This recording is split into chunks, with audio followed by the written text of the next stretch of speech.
Виждате ли често повтарящи се 11, мили приятели? А знаете ли, че 11 е царско число според кармичната еволюционна нумерология?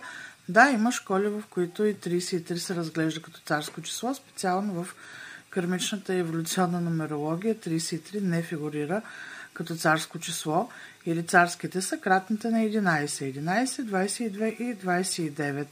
А какво е значението на това число? То е с много особена мисия. Да, Чара, здравей!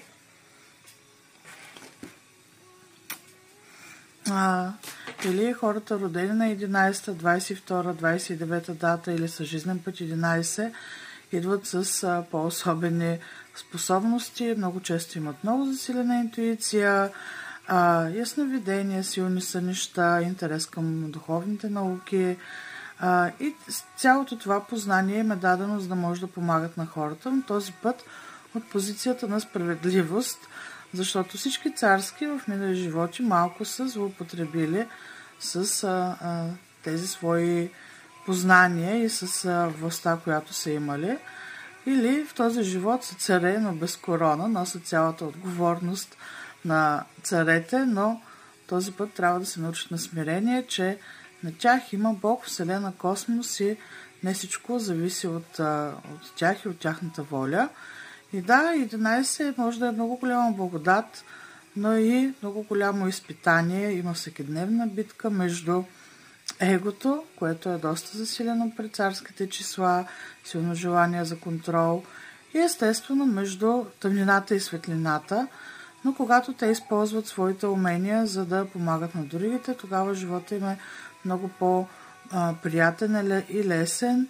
Друго нещо, което е много особено, е да се научат на човеколюбие и да не съдят другите хора от позицията на те са последна инстанция и тяхното мнение е най-меродавно, дори и да е така. Бог или Вселената и космоса е дал на всеки един от нас правото да се развива със своята скорост и дори със своите грешки.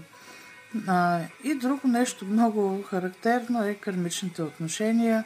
Всички царски числа имат кармични взаимоотношения с близки, приятели, любими.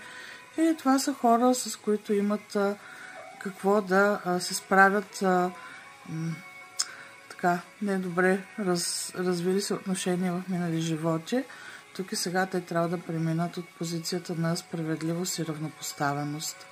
Аз съм Ема, кармичен астролог и нумеролог, с повече от 10 години практика като консултант в тази сфера.